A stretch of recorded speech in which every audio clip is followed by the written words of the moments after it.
Dobar dan i dobrodošli na redovnu konferenciju Gradskog odbora Demokratske stranke u Kruševcu. Tema današnje konferencije jeste nova mera Vlade Republike Srbije koja je usmerena na pomoć razvoju malih i srednjih preduzeća i preduzetnika. Ono što je važno da kažemo da je praktično došlo do izmene u uredbi koja je važila od 2010. godine, a koja se odnosi na otuđenje ili davanje u zakup građevinskog zemljišta malim i srednjim preduzećima bez naknade, a druga varijanta sa naknadom, ali uz cenu koja je niža od tržišne cene. Samo da podsjetim sve vas da je ovakva uredba doneta još 2010. godine i da se odnosila samo na velike investitore, poput Kontinentala. Znate da je po osnovu ove uredbe da je u Srbiju došlo nekoliko velikih kompanija koji dan danas rade i nadam se da će zapošljavati sve veći broj radnika. Međutim, ovom uredbom daje se šansa i malim i srednjim preduzećima i preduzetnicima, a obzirom da je izmenjena privredna struktura po pitanju prisustva velikih i onih manjih kompanija na samom tržištu Srbije, znamo da mala i srednja preduzeća sve više dobijaju na značaju i da ona praktično čine jednu okosnicu razvoja i jedan zaista vrlo važan stub razvoja ne samo Republike, već i regiona i samog grada Kruševca. Zbog toga smatramo da je ova nova mera Vlade zaista vrlo važna i da će podsticajno uticati na što veći broj osnivanja malih i srednjih preduzeća, a sami smo svesni da mali i srednje preduzeća imaju velike probleme. Između ostalog, jedan od problema je i nedostatak građevinskog zemljišta i upravo ovom dopunom ove uredbe iz 2010. godine nadamo se da će se rešiti i taj problem i da će mali i srednje preduzeća moći da pod vrlo povoljnim uslovima dođu do itekako neophodnog zemljišta na kojem će moći da grade svoje proizvodne pogone. Ono što je takođe interesantno za ovu izmenjenu uredbu jeste to da postiče se razvoj malih i srednjih preduzeća, da je to dugoročan zakup, znači to je do 99 godina, da će se nuditi zemljište koje se nalazi samo u javnoj svojini, a to je zemljište državno ili zemljište u vlasništvu lokalnih samouprava, da će se nuditi zemljište maksimalno do 25 ari površine, ali naravno uz odgovarajuće obaveze malih i srednjih preduzeća. Takođe, nudit će se samo preduzećima koja se isključivo bave proizvodnjom, znači ne trgovinom, ne uslugama, isključivo proizvodnjom, i mislimo da je to zaista dobar potez da podstičemo razvoj takvih proizvodnih preduzeća i proizvodnih delatnosti, ali uz neka ograničenja, odnosno država i lokalna samouprava će dati neke povlastice, ali naravno i ti potencijalni zainteresovani preduzetnici i privrednici će morati da ispoštuju neke osnovne uslove, a neki od njih su vezani za zapošljavanje novih radnika. Znači, prvo sam rekao da moraju da se isključivo bave proizvodnom delatnošću, a zatim i da zapošljavaju određeni broj novih radnika. Takva preduzeća će morati u roku od 2 godine da završe svoje objekte, a rok od 5 godina moraju da ispoštuju da prime po jednog radnika na svaka 2 ara zakupljenog zemljišta. Sigurno se pitate zašto se ovde priča o 2 stvari o zemljištu, znači bez naknade, a druga varijanta je sa nekom minimalnom naknadom, odnosno jednostavno zavisi od toga da li će biti dosta zainteresovanih malih i srednjih preduzeća za određenom površinom zemljišta. Ako ima dovoljno zemljišta za sve zainteresovane privrednike, onda će zakup neće se plaćati, znači bit će besplatno, a u drugom slučaju, ako ima više zainteresovanih, znači ta zainteresovanost premašuje ponuđenu površinu zemljišta, onda će se raspisati javni poziv, ali ono što je važno da će ta postignuta tržišna cena biti, da će ta cena biti ispod tržišne cene. Mogu da kažem da ono što je veoma važno, da grad Kruševac spremno dočekuje ovu izmenjenu uredbu i da smo mi neke korake već tim povodom preduzeli. Konkretno mislim, kada govorim o ovome, mislim na slučaj oko zemljišta. Znate sami da smo do 2009. godine zaista bili u teškoj situaciji, jer nismo imali slobodno zemljište za nuđenje investitorima, da je to stanje jako značajno popravljeno i da smo mi prošle godine u dogovoru sa 14. oktobrom došli u posed građevinskog zemljišta, ukupne površine oko 7 hektara, a pre toga smo imali samo 10 ari, znači radili smo zaista aktivno na rešavanju ovog problema. Dobili smo zemljište koje je izuzetno atraktivno, znači lokacijski atraktivno, jer se nalazi pored zgrade carinarnice u Kruševcu i zemljište koje je izuzetno, koje je kompletno infrastrukturno opremljeno. Mi se nismo samo zadržali na tome, naravno planovi su zaista ambiciozni, mi smo u kontaktu i u pregovorima sa drugim preduzećima koje se nalaze u restrukturiranju, konkretno sa preduzećem DIP Savremeni dom, pregovaramo takođe oko zemljišta, ali još uvek su samo u toku pregovori, ali kažem, zaista imamo planove da sve što smo planirali praktično pretočimo u delo i da imamo neke konkretne rezultate. Smatram da ovo što je urađeno sa 14. oktobrom zaista jeste jedan konkretan rezultat, jer smo stalno pričali da ćemo se mi boriti za svaki ar zemljišta, da grad ima u svom vlasništvu, tako da mi imamo danas oko 7 hektara koje ćemo ponuditi potencijalnim investitorima. Takođe, pored ovoga, podsjetio bih vas da je Skupština grada Kruševca krajem 2011. godine na predlog gradskog veća donela 2 odluke, takođe koje se tiču privrede i privrednika u Kruševcu.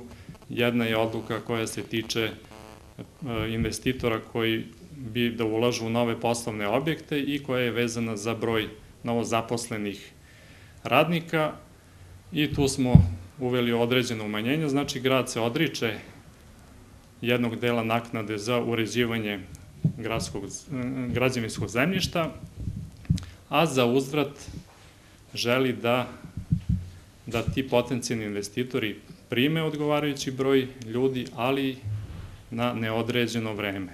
Vidite da se praktično poklapa naša odluka skupštinska iz decembra 2011. godine, gde smo mi želeli da kao grad izađemo u susret za poboljšanje uslova privrednicima, ali da jednostavno želimo da ni radnici koji tu budu primljeni, da ne budu sutra dan višak, već jednostavno ako mi kao grad želimo da se odreknemo dela prihoda i želimo da damo odgovarajuće olakšice koje nisu male, želimo da i ti privredni subjekti budu korektni i prema radnicima, tako da smo želeli ovom odlukom da sačuvamo i očuvamo jednu stabilnost novozaposlenih radnika. Druga mera je bila za privredna društva. To znate da smo predložili umanjenje i ta odluka je usvojena u Skupštini za umanjenje plaćanja komunalne takse za isticanje firmi, takozvana poznatija kao firmarina, i to se odnosi na novo formirana preduzeća i za prvu godinu rada, tako da je za preduzetnike umanjenje 80%, a za privredna društva 50%. Na ovaj način mi smo konkretno počeli da rešavamo neka pitanja, zaista veoma važna za nas, i mislim da upravo ovim konkretnim merama želimo da da te probleme, da utičemo na rešavanje tih problema, a evo poklopilo se da i Vlada Republike Srbije, znači na republičkom nivou donela jednu odluku i koja se praktično, koja ide u korak sa našim odlukama donetim na Skupštini. Takođe, podsjetio bih da sam u više navrata pričao o slobodnoj zoni Kruševac, da ćemo slobodnu zonu Kruševac imati krajem aprila, znači ostajem na tome, pri tim rečima, pri datom obećanju. Zaista se trudimo da sve ono što smo obećali, da ne dajemo prazna obećanja, već da ono sve što smo obećali zaista konkretizujemo. Sve planirane aktivnosti oko slobodne zone, znači odvijaju se planiranom dinamikom. Dobili smo saglasnosti Agencije za privatizaciju na odluke upravnih odbora Hemijske industrije Župa i Trajala, tako da ćemo mi naredne nedelje već krenuti u proceduru formiranja društva, odnosno formiranja preduzeća koje će upravljati slobodnom zonom i želeo bih samo da podsjetim da će sve koristi od formiranja slobodne zone imati privrednici i preduzetnici koji će poslovati u okviru slobodne zone, a to znači da pored dobre lokacije, pored infrastrukturne opremljenosti objekata na tim lokacijama, oni će moći da imaju i niže troškove poslovanja i mnoge druge mere. Naravno da je sama država doprinela tome uvođenjem odgovarajućih olakšica za poslovanje svih privrednih subjekata koji su u okviru zone, a da ćemo to i mi kao grad učiniti, ali želimo prvo da ispoštujemo sve rokove i da praktično završimo sa svim formalnostima oko slobodne zone, oko formiranja i da ćemo nakon toga, rekao sam to je kraj aprila i eventualno početak maja, da ćemo već imati formiranu slobodnu zonu Kruševac. Želimo da rešavamo probleme, znamo da u samoj privredi ima dosta problema, ali želimo da se suočimo sa problemima i evo upravo analizom određenih situacija za poslovanje malih i srednjih preduzeća ipak je dovelo do nekih konkretnih mera i mi se nadamo da će situacija u Kruševcu biti bolja. Hteo bih na samom kraju da dam i nekoliko informacija vezanih za našu izbornu listu, odnosno predaju izborne liste kandidata za odbornike u Skupštini grada Kruševca. Obzirom da su sve aktivnosti vezane za izbor u toku, Demokratska stranka u Kruševcu sa svojim koalicijonim partnerima, Socijaldemokratskom partijom Srbije i Strankom zelenih, predala je svoju listu, izbornu listu kandidata za odbornike i dobila od Gradske izborne komisije potvrdu da je sve u redu sa tim spiskom i da ćemo na listi biti prvi, da smo prvi i otpočeli sa prikupljanjem potpisa, da je našu listu podržalo oko 2200 ljudi, znači simpatizera i članova i svi oni veruju u našu izbornu listu naših kandidata. Nadamo se da smo svojim radom do sada pokazali jednu ozbiljnost i spremnost i na rešavanje problema i spremnost za saradnju koja se tiče rešavanja bilo kog problema, znači i u privredi, i u kulturi, sportu, obrazovanju, da ćemo tako i nastaviti i samo mogu da, ja očekujem da ćemo dobiti poverenje naših sugrađana i da ćemo opravdati redni broj 1 koji imamo na lokalnim izborima i da ćemo takođe i na republičkim izborima, i sami znate da je Demokratska stranka u Srbiji prva predala svoju izbornu listu i da ćemo, kažem još jednom, dobiti veliki broj glasova i opravdati poverenje naših sugrađana i biti prvi ne samo kao redni broj na listi, već da ćemo imati najviše glasova. Hvala lepo. Ako ima pitanja, stojimo na raspolaganju. bih ja par pitanja. Prvo za ovu prvu temu što se tiče malih i srednjih preduzeća. Da li imate podatak koliko trenutno malih i srednjih preduzeća radi na području grada Kruševca i kakva je tendencija, da li se povećava taj broj, da li se smanjuje? Drugo pitanje, jedan komentar, znači što se tiče stanja malih i srednjih preduzeća, jer imamo situaciju da je u poslednje vreme nekoliko respektabilnih preduzeća koji su zapošljavali po 100-150 radnika ili u teškoj situaciji ili da jednostavno su ono što se kaže otišli pod led. Znači znamo da Stevanović je bio u stečaju, tek sad nešto pokušavaju da rade, da je preduzeće i u Komercu imalo više od 300 zaposlenih praktično ugašeno, da je još neka preduzeća koja su imala značajnu u lokalnoj privredi praktično više ne postoje. Pa znate kako, svako preduzeće u ovim uslovima ekonomske krize naravno da je suočeno sa problemima i mi kao lokalna samouprava smo tu, mi nismo u situaciji da na neki drugi način pomažemo svim preduzećima, da osnivamo neka druga i da zapošljavamo radnike. Mi jednostavno u našoj ingerenciji je stvaranje nekih osnovnih preduslova za njihovo bolje poslovanje. Znači sva ta preduzeća imaju svoj menadžment, svoje rukovodstva, ali zaista znamo svi da je teško, da ta preduzeća imaju i svoju realizaciju, ali da praktično da je problem naplata. Kažem, mi sa svoje strane videli smo i uočili smo neke probleme i mi se kao grad trudimo i upravo kao rezultat našeg truda i uočavanja određenih problema jesu i predložene mere koje sam malo pre naveo.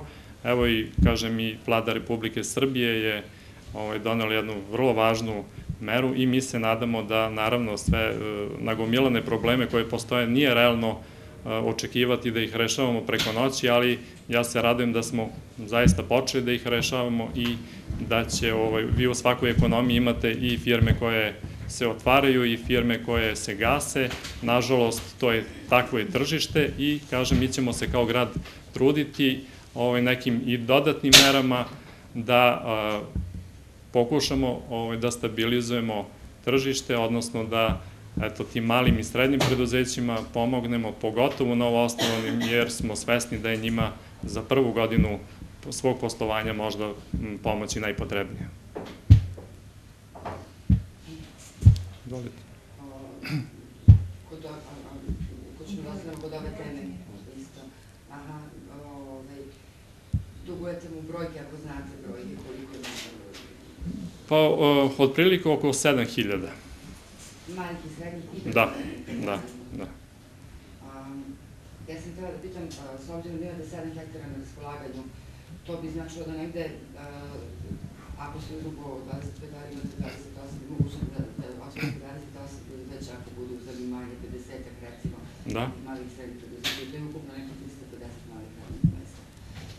Za nivo nezaposlenosti u Srbiji, u Kruševcu prvenstveno mislite da je to dovoljno u ovom trenutku? I da li imate nagoveštaj, da li će i tih 7 hektara biti pod ovim novim uslovima interesantno malih i srednjih preduzeća? Naravno, kad imate veliki broj nezaposlenih u čitavoj Srbiji, onda je naravno ova mera je samo početak nekih mera. Znači, naravno da ni mi nismo zadovoljni i ne očekujemo da ćemo veliki broj hiljade ljudi zaposliti. Zaista bi takvo nešto, takvo obećanje zaista po meni je ovako vrlo neozbiljno i, kažem, krenuli smo korak po korak da rešavamo to probleme i zaista i 1 i 5 radnih mesta je u današnje vreme uspeh otvoriti, a kamoli 350. Mi se nadamo da će biti zainteresovano za tih 7 hektara, ali kao što sam i malo pre rekao, pregovaramo i sa drugim preduzećima da dođemo do dodatne površine zemljišta, ali u svakom slučaju moramo da priznamo da je stanje, bar što se zemljišta tiče, mnogo bolje nego što je bilo. Jer ništa nam ne bi vredila ni ova uredba, izmenjena uredba vlade, da smo ostali sa 10 ari slobodnog zemljišta, kome bi mi ponudili 10 i da li bi se neko javio, ali o tome više, naravno, o nekim prošlim vremenima ne treba mnogo ni pričati. Ono što je važno da mi radimo na rešavanju tih pitanja, tog problema i, kažem, kao što sam pričao i za zonu, znači nije realno da odmah nakon funkcionisanja zone i nakon nuđenja zemljišta mi zaposlimo 1000 radnika i da rešimo sva pitanja ovog grada koje postoje 20 godina. Znači, krenuli smo ozbiljno na rešavanje i nadam se da će ovakve mere i dati neke rezultate. Kažem, zaista u današnje vreme uspeh imati i manji broj ljudi koji će se zapošljavati, ali koji će pratiti taj trend zapošljavanja. Ja bih se vratila na izbore, pa ako nije problem, možda bih vas pitala, gospođo Vesković, da date jedan komentar sa vaše strane, a tiče se izborne komisije, gradske izborne komisije, koja je nedavno utvrdila nepravilnosti kod liste Pokret za promene.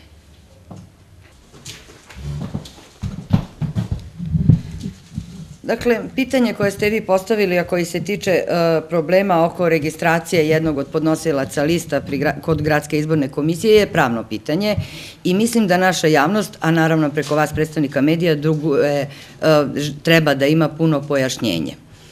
Radi se o sledećem. Aktuelni propisi države Srbije koji se tiču izbornog procesa regulišu pod kojim uslovima može biti podnosilac izborne liste na svim nivoima, kako lokalnim, tako i republičkim. Zakon izričito kaže da to mogu biti političke stranke, stranačke koalicije i grupe građana. I sada prelazimo na teren Zakona o političkim strankama i Zakona o udruženjima građana. Pravno pitanje. Zašto neko nije politička stranka, nego je udruženje građana, odnosno grupa građana koja učestvuje u izbornom procesu? Zakon o političkim strankama iz 2009. godine jasno reguliše da je i politička stranka organizacija koja udružuje građane, i po tom bi mogla slobodno tumačeno biti i udruženje, ali ta organizacija mora da ima 10.000 osnivača. Ne ljudi koji ih podržavaju svojim potpisom, nego osnivača. I po tom zakonu iz 2009. sve političke stranke u Srbiji su registrovane sa minimum 10.000 osnivača, znači punoletnih građana koji odobravaju program i statut te političke organizacije. U tome se razlikuju grupe građana i udruženja koje žele da učestvuju u političkom procesu u odnosu na političke stranke. Neko ko iza sebe nema 10.000 osnivača, a želi da učestvuje u izbornom procesu, se predstavlja pred gradskim i republičkom izbornom komisijom kao grupa građana. I to je onda regulisano određenim propisima. Prvi razlog, mi danas u Kruševcu konkretno imamo na političkoj sceni, ne samo danas, nego unazad 3 godine, udruženje građana koje ima političke ciljeve, kao i svaka politička stranka. Udruženje građana, Pokret za promene dr. Branislav Katančević, nije registrovano kao politička organizacija, nego kao udruženje. A vi možete registrovati udruženje i za zaštitu životinja, i za ženska ljudska prava, i za ekologiju, i u tom smislu imamo i udruženje koje ima političke ciljeve. Ali da bi jedno udruženje koje ima već 3 godine političke ciljeve i politički nastupa već 3 godine, učestvovalo na izborima kao politička stranka, podvlačim kao, mora da ispunjava određene uslove. Mora da ima sporazum o osnivanju udruženja, odnosno grupe građana, koje podržavaju 10 punoletnih birača i sa pravom izbora, znači to zakon kaže, odnosno uputstvo Republičke izborne komisije, sa pravom da bira 10 njih i taj sporazum overen pred nadležnim sudom, da bi uopšte mogao da bude podnosilac izborne liste. U konkretnom slučaju, Udruženje građana, Pokret za promene dr. Branislav Katančević je donelo pri Gradskoj izbornoj komisiji i predalo potpise 4 građana koji podržavaju, a ne osnivaju grupu građana, onako kako se registruje Udruženje građana, jer Udruženje građana, Golubarsko društvo, se registruje sa potpisom 3 punoletna građana. To su doneli, ne znajući, previdevši da bi bili podnosioci liste, pošto nisu politička stranka, moraju da imaju najmanje 10 potpisa overenih kod suda.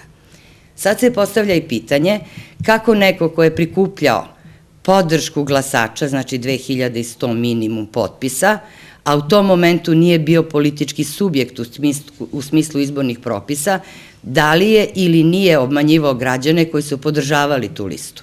Naime, 2100 potpisa punoletnih građana koji su podržavali predmetnu listu su prikupljani 15. marta i nose datum overe 15. marta u svim javnim knjigama gde su ti potpisi overeni, a lista se registrovala i doneli su Gradskoj izbornoj komisiji uredno registrovano kod nadležnog suda potpise 10 osnivača sa datumom 16. mart. Što znači da svi prikupljeni potpisi su skupljani za neku nepostojeću političku organizaciju koja je tek sutradan nastala na političkoj sceni u formalnom smislu. Podvlačim da je udruženje građana postojalo već 3 godine, ali politički subjekt u smislu izbornih zakona je nastao 16. marta, zvaničnom overom kod suda. Naravno, Gradska izborna komisija je, kao što ste i vi čuli i kao što smo i mi u Demokratskoj stranci čuli, potvrdila tu izbornu listu. Mi nismo koristili zakonsku mogućnost da u roku od 24 sata se obratimo nadležnom sudu i osporimo tu listu, što smo mogli, iz političkih razloga, jer se može reći da mi želimo da opstruiramo izborni proces, mi smo demokrate, mi želimo što veći broj učesnika na izborima i ne želimo nikog, ni čak ni da se pomisli da želimo koga da opstruiramo. Pričamo o poštovanju zakona, pričamo o poštovanju procedure i propisa koje je ova zemlja propisala. Da li je Gradska izborna komisija bila u pravu ili ne prilikom priznavanja, odnosno utvrđivanja urednosti liste, neka proceni javnost. Mi stojimo iza toga da je vrlo diskutabilna činjenica da su građani i 3 godine unapred i na sam dan potpisivanja podrške bili obmanuti da to rade za jedan politički subjekt koji u tom momentu nije bio politički subjekt u smislu izbornih zakona.